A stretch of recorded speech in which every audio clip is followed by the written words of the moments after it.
We are in week 2 of a series called This Is Us, and Ron knocked it out of the park last week. I hope you came out. I came out, and several other people that I talked to came out just fired up about who God has made this church to be. The purpose of this series, This Is Us, is to talk about some of the key components that were originally part of the DNA of this church 20 years ago when it was planted, and things that even as we talk about the next 20 years, we can count on. We have always been about these things. We will always be about these things. And so he talked about inspiration, that we want to be a church that is not about telling you the do's and don'ts of life and making you feel bad for the ways that you might err from that, or telling you how to be more religious. That we want to be a place where you can find practical, real-life things, not making you more religious, but equipping you to connect with Jesus. And that should come in the form of inspiration. And Ron just did an amazing job of inspiring me about why I originally invested in this church 18 years ago and why I'm still as excited about our church as I have ever been, and in fact, more excited. So then, of course, it makes logical sense that I would come up here this next week and take a completely different tactic. So we're going a little off book today in our format, but I hope you'll bear with me because today the topic is relationships. The 4 that we're going to cover is inspiration was last week, relationships this week, innovation next week, and empowerment. These are some of the things that has made New Life what New Life is and what we will be taking into our next 20 years. But today we're talking about relationships. And it just makes sense to me, if we're going to talk about relationships, to do it in a relational manner. So this will be a little different format than we normally do, but I hope you will enjoy it. The reason relationships is part of what the church's essence is about is because Jesus was about relationships. If you have read his stories, the books of Matthew, Mark, Luke, and John in the Bible tell the story of Jesus' life, and he was incredibly relational. I believe the church should be about relationships because Jesus was about relationships. And I think Jesus was about relationships because it is the stuff of life. In fact, I would go so far as to say, life is made of faces. If you would close your eyes, actually, let's close our eyes. So close your eyes for just a moment. I'm going to have you picture a life event, something major in your life. It could have been an awakening. It could have been falling in love. It could have been moving. I want you to picture a life event. I imagine there is a face or 2 or more that go along with that life event. Life is made of faces. So you can open your eyes again. I want to introduce you to some of the faces in my world because as we talk about an organization that is based on relationships, I want to give a picture of what that can look like. And my guess would be, this is my unique story, but you have your own version of it. And I just want to talk about what that might look like. So we're going to take a walk down my memory lane. I've got to start by introducing you to my parents. These are my parents, Ron and Monica, and they're awesome. My parents, I don't actually believe in luck and lottery. I believe God was very kind to me in giving me these parents. But in the grand scheme of things, I really lucked out with these folks. They gave me an incredibly solid foundation in a whole bunch of ways, but one way in particular has really mattered to me in the lens of time, and that is the way that they see me. And this is ideally what all parents are doing, but I know it's not the experience that a lot of us have had in our growing up. My parents, I'm a 3rd child, and the first 2 kids were very sensible sorts. Very sensible, that's the right word. I'll just give you an example. They both married their first boyfriend or girlfriend, both of them. They just didn't have time for that ridiculous crushing business, and they just made sensible choices. My first crush that I can remember cognitively because it marked me was Bill Hurd. Bill Hurd. And I was in kindergarten, and I was in love with Bill Hurd. In fact, at one point in 8th grade, I stole his Bible because it was Bill's Bible and had his name in it, and he wrote his name in it. I loved Bill Hurd. When I was a kindergartner, Bill was a senior in high school, you guys. So inappropriate. So so inappropriate. I was like, oh, my poor parents. Like that's just a little microcosm of what they had with their first two versus what happened with me. All the way through, my brother and sister have been pretty similar and pretty responsible and fairly scholarly. And I am this. And my parents have loved me truly for who I am all the way through. And I am still to this day changing in massive ways. And they make the transition with me. And I thank you, Mom.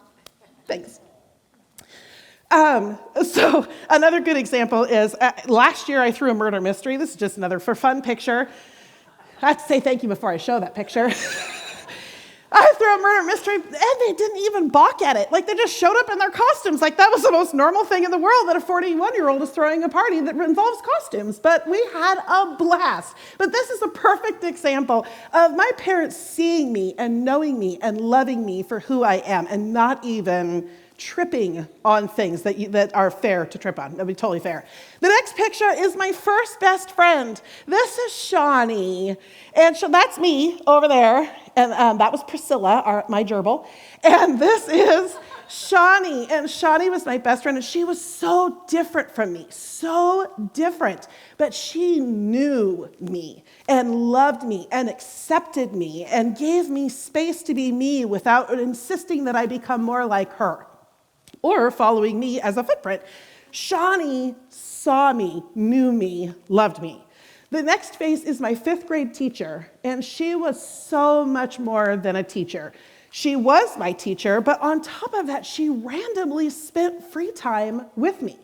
And as a 5th grader, I had already picked up all kinds of cues that the person that I was, short of inside my family of origin, the person that I was too much. Too much energy, too many words, too many opinions, too many ideas, too much volume. I had picked up so many cues that I was not okay. Mary is the first adult voice who said to me what my parents had been trying to say to me my whole life, that I like you, just how you are. Please don't mute yourself down. Please don't hold back. Please be everything that you are. And when you are, I love being with you. And that voluntary time with my teacher marked me for my whole life. We are still Facebook friends. I just think that is so fun. She sends me songs based on my journey. I mean, 5th grade, you guys, is a long time ago. And this is Mary. She saw me, loved me, knew me. The next one isn't quite so fun. These are the people that walked me through divorce. I did not see divorce coming. That was not my plan. In fact, I thought I was planning the other direction. So when divorce hit me, I was already a pastor, and I thought, no way, this isn't going to be okay. I'm going to lose my job. I'm going to lose my calling. I'm going to lose everyone's respect. I was scared out of my mind on top of the trauma of divorce. And these are the friends who walked clearly with humor, like obviously, brought some humor to the game. These are the friends that walked me through that time. These are the faces that make up part of my life story, that when I close my eyes, I see this. The next slide is an incredibly pivotal person in my life. This is my shameless plug for my counselor. This is Marty. And Marty, I had a counselor when I was going through my divorce to heal a whole bunch of personal stuff, but I started a few years ago to make some serious changes in my professional engagement. And it brought an identity crisis. That same narrative about you being too much and what women should be was all over the place. And Marty is the face that has walked me through accepting who I am. And the way he does that is by accepting who I am and modeling for me what that looks like and talking me through all of that stuff. So New Roads Counseling, you guys, could not more highly recommend Marty. This is Marty, one of the faces in my world. The next picture is the group of people, it's some of the people who are walking Jason and I through the lonely, long journey of infertility. These precious people have found a way, even in their lack of infertility, there's children all over the place, even in their lack of ability to actually empathize with us, have found a way to walk with us, to see our journey, to ask insightful questions, to provide the kind of encouragement that our hearts are like a desert, desperate for. These faces have marked us for eternity. The next set of faces are the people that I intentionally want to be that safe place for. These are some of the kids in my world that I love dearly and want to find a way to be the Mary for them. The person that gives them a safe place, the person that they feel like, dude, she could be doing anything with her time. Does she really want to go thrift shopping with me? Yes, I do, Alexa. Or Silas, does she really want to build that gingerbread contest? I told you about the gingerbread contest at Christmas. We won one of the categories. It was so cool. Thank you for saying. But that's Silas. Me building a gingerbread with Silas is part of me wanting to be one of those places that feels like she can be doing anything with her time. She wants to do this. Yes, I do, Silas. These are the faces who I want to be part of their world. New Life is about relationships because Jesus is about relationships, because life is about relationships. And 3 years ago, I read a book called The Cure that answered a bunch of questions for me about which friendships can be fun and life-giving versus relationships that actually can be life-changing. And we need both. And sometimes in one friend, we get it all. But there is a difference between those relationships that bring me joy and life and those relationships that end up marking me for life. And you have the same things too.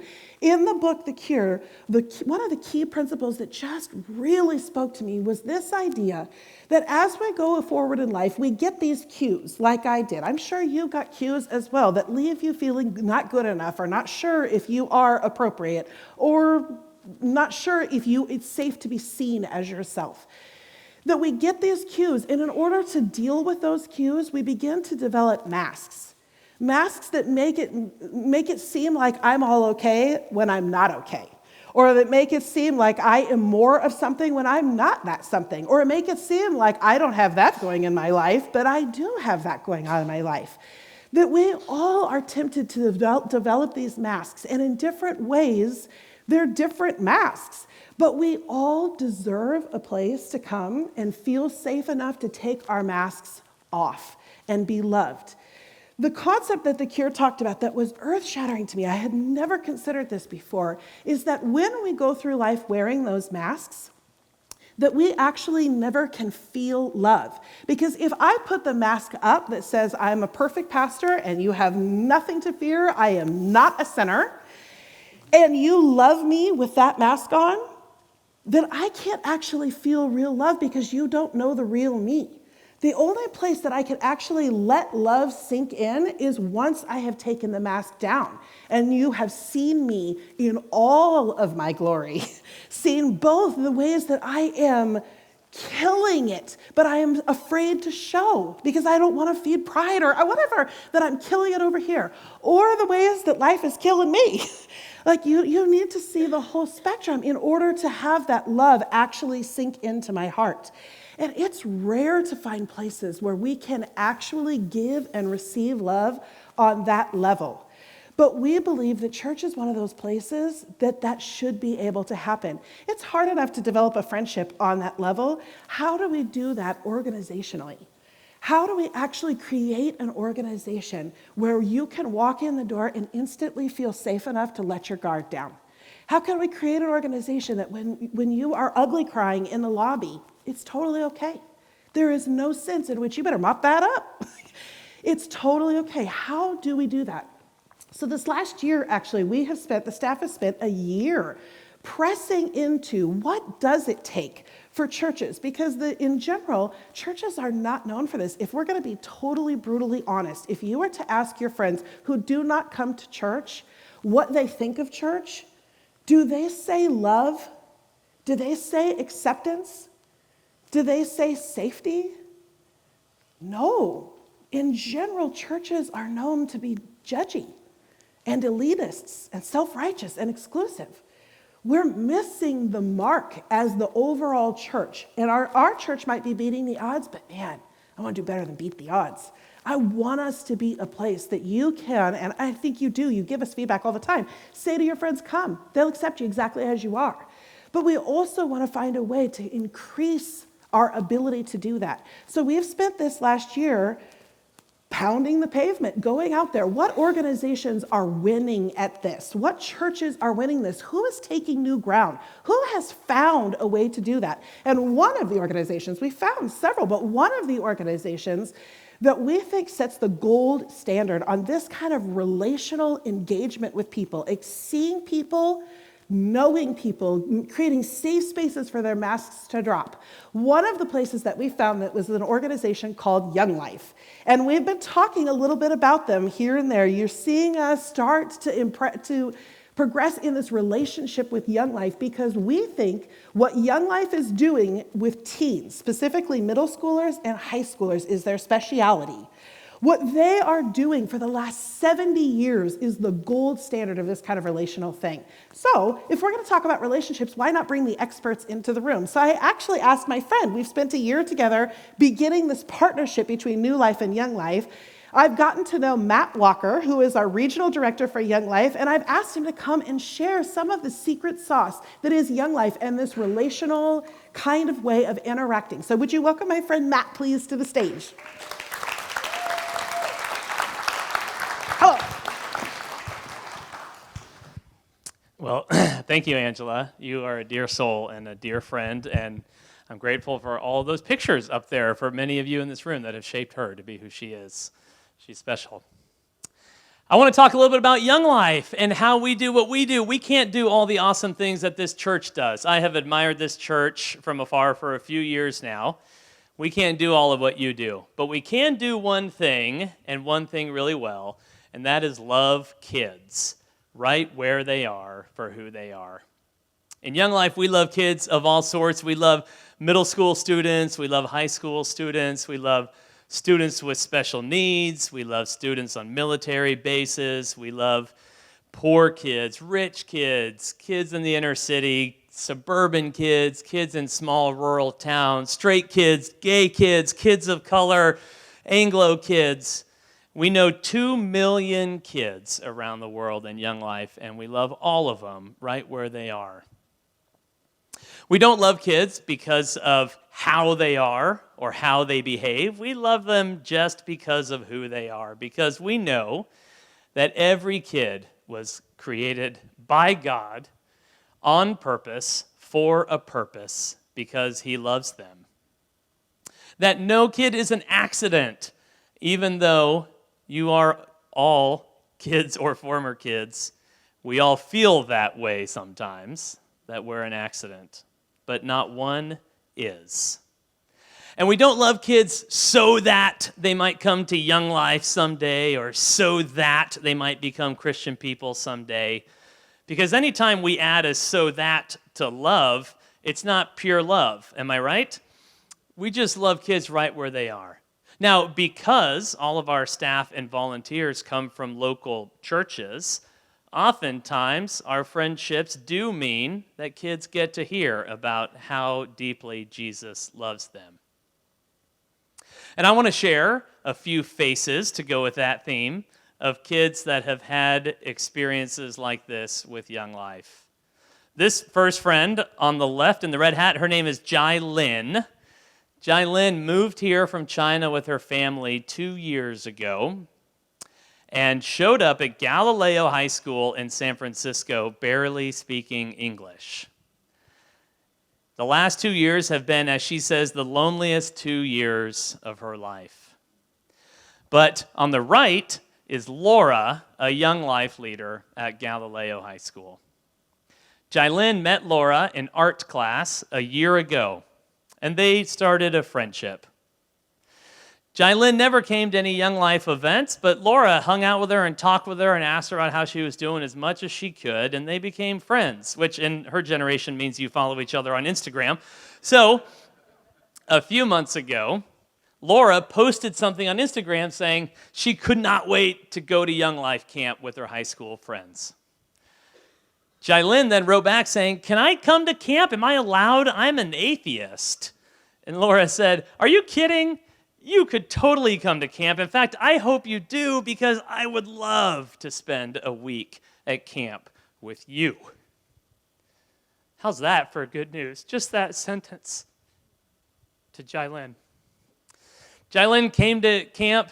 And she had just the greatest week of her life. And in her case, she did hear the good news of Jesus and decided to put her hope and trust in him. At the end of the week, she said to Laura, "These last 2 years have been so tough, and it made me think there's no way there is a God. But if there is, there's no way he's good."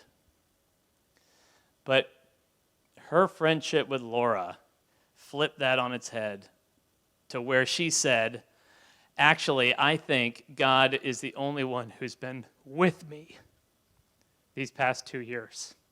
And he's been pursuing me all along, and he showed me through you, Laura." So just a few months ago, Laura drove all the way across San Francisco to pick up her now one of her best friends, Jylin, and Jylin's mom, and they drove Jylin to her first day of freshman orientation at UC Santa Cruz, stayed the night, took her to church the next day. Jylin's mom is now going to church. I love this because Laura did not see any of this, know what was coming for Jylin. She just loved her. She hardly spoke English. They had a hard time communicating, but she just loved her. And it changed her life and her legacy. One more friend I want to introduce you to. This is my friend Tiano. Tiano has severe autism, and he's almost entirely nonverbal. He can say yes and no, and once in a while he can say a sentence or two. He lives around the corner from me, and we've become friends over the last couple years. I volunteer at his after-school center. I drive him to doctor's appointments. I help him run errands. His dad is on disability, and he's raised by only his dad, who is an atheist, but who loves talking about stuff with me. Tiano has a tough life. But Tiano started coming to Young Life. On Friday nights, we have Young Life for students with disabilities in San Francisco. And we could never tell how much he was enjoying himself. It seemed like he was, but he couldn't say too much. And then we also couldn't tell how much he was processing of what he was hearing, because again, he couldn't say too much. But Tiano ended up coming to camp a couple summers ago. And to take him to camp, we had to learn how to help him when he had a seizure. He would walk around all day in a helmet to protect himself. And we learned that when we're walking with Tiano, if a seizure hits, we have to grab him, cradle him, lower him to the ground, and then just hug him and hold him until the seizure is over. Now, I'm a 41-year-old man laying in the dirt at Woodleaf. I had to do it one time. His other leaders had to do it even more than that. At the end of the week, we invited all the kids to write a letter to God, saying whatever they wanted to say. Tiano paired up with one of his Young Life leaders named Steve. And Steve said it was crazy.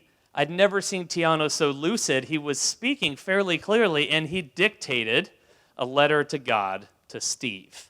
And here's what it said. Jesus died for our sins. Jesus loves me.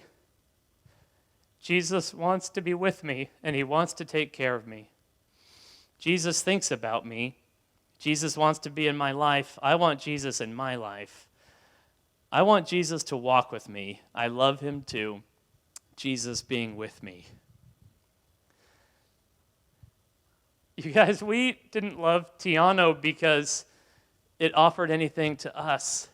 He's a sweet kid, but it's hard to be with him and to help him. In my case, one of the errands I helped him with was getting a prescription fulfilled. Well, he takes medical marijuana because he has seizures. This is like before medical marijuana was cool. And so part of what I did was take him to a dispensary. That's a weird place to be as a Young Life leader. But that's what loving Tiano looked like. We didn't love Tiano so that he would meet Jesus, but man, am I glad he did. One last face I want to introduce you all to. These stories all took place in San Francisco, where I live and do Young Life. But just this week, we hired someone to start Young Life right here in Petaluma. Yeah, it's taken a lot of great work from a lot of great people. And you guys, he's here right now. So I want to bring him up and his wife so you can meet the two of them. Bobby and Lauren, would you please come up here? These two are just the best. I've known them for a few years. Bobby was on Young Life staff in northern Napa Valley for the last few years. And we are so, so grateful that God has called him to Petaluma. He and his wife, Lauren, have been involved in Young Life for years and years, even before being on staff. And they are some of the best Young Life people I know. So I feel so grateful that God brought them here to Petaluma. And I think on behalf of all of us and on behalf of Young Life, we just want to say a big thank you to your church for loaning your talents, and Angela and some others that are on our board, and just supporting these guys all along the way. Please come up and meet them. They'll be sitting right up here after the service. Again, we can't do all of what you do, but we are grateful to play our one little part in loving the young people of this town. Thanks so much. Oh.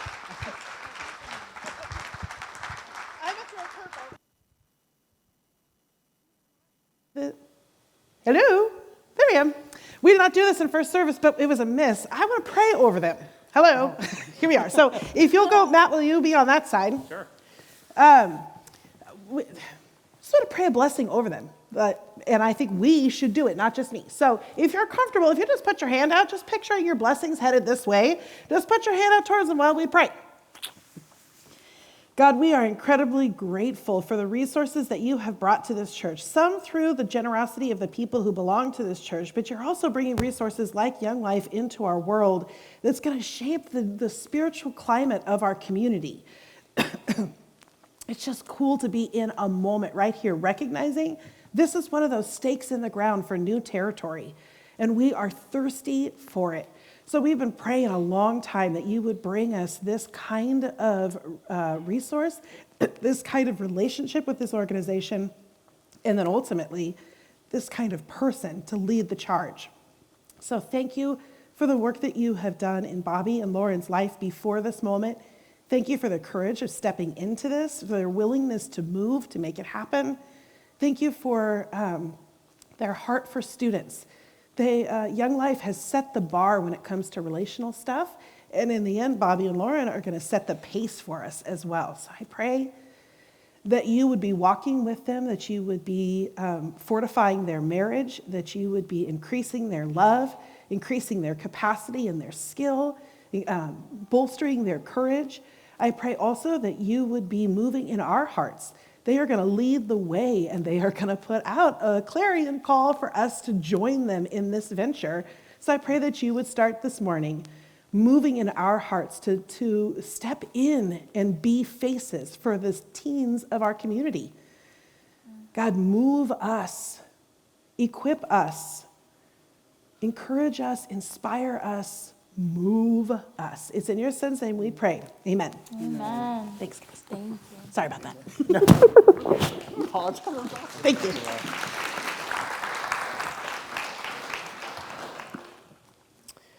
When we talk about this relationship thing, I am a highly relational person, but when we talk about this relationship thing, I just think, you guys, we got to get this right.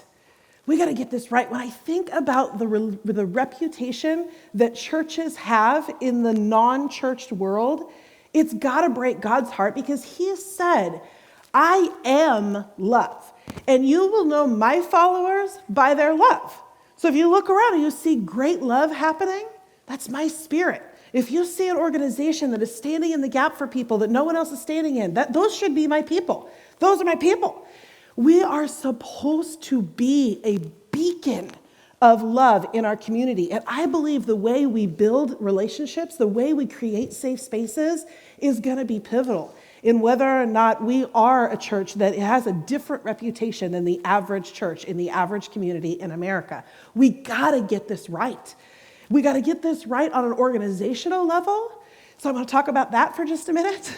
We have been working for a year in the research phase of things. We have been working for a year in developing partnerships and relationships. Young Life is one of those partnerships that we are developing. But if you're buying for NorCal apparel out in the lobby, that is you supporting a team of volunteers who are headed to Georgia for a training with a different organization who is setting the bar for this in preschool and elementary.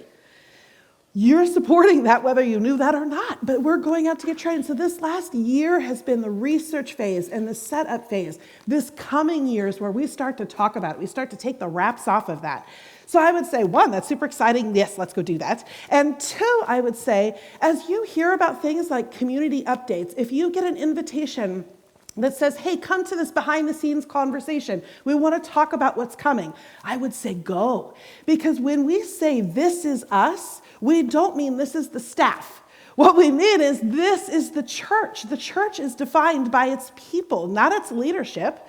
It's defined by its people. So come be a part, whether that is volunteering with our partnership with Young Life and reaching the students of Petaluma, or whether it is with your financial generosity, or whether it is with you learning how to get your masks down and starting to live in relationship with people in a more deeply authentic way, joining a community group and finding a space for that.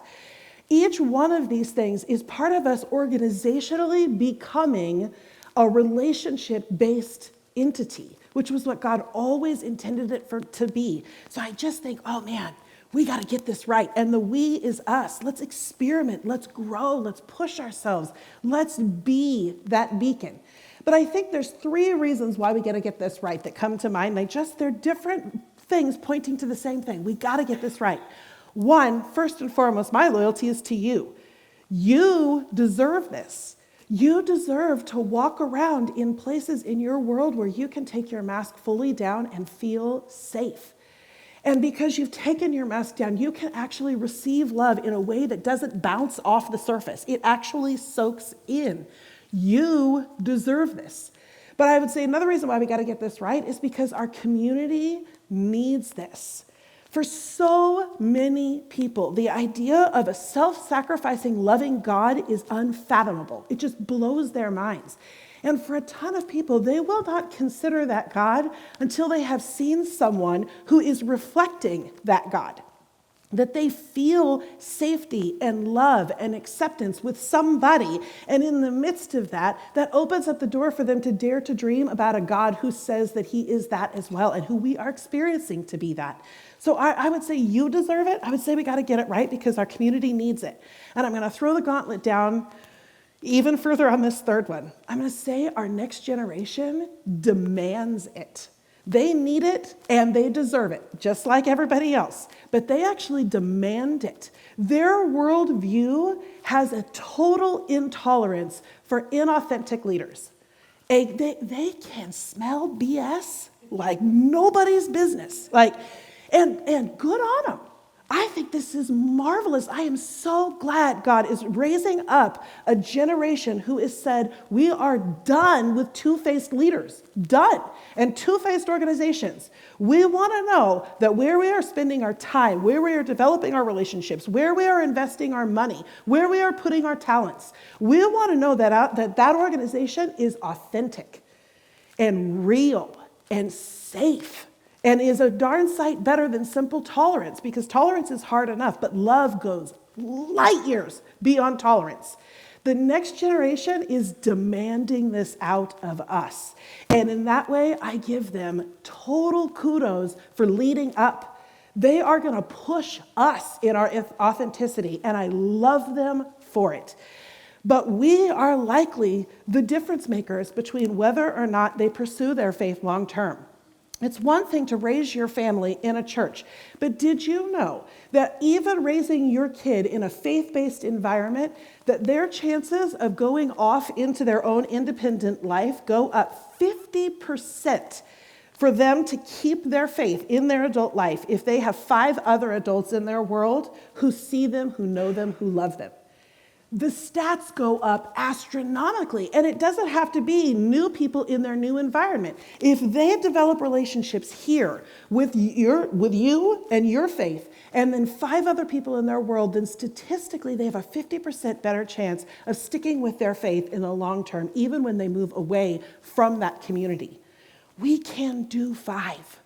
We can do it. We can do it. And they need it, and they deserve it, and we deserve it. So we're going to be a church about relationships because Jesus was about relationships. I believe because life is about relationships. That's why I love this graphic, the graphic on our programs for this series. This is us. This is us. We're going to be about relationships and taking our masks down and creating safe places for each other. In the coming year, we're going to be better at it than we have ever been. Let's do it. All right, that is literally the end of our service. That is it. Have a great day. Go be real.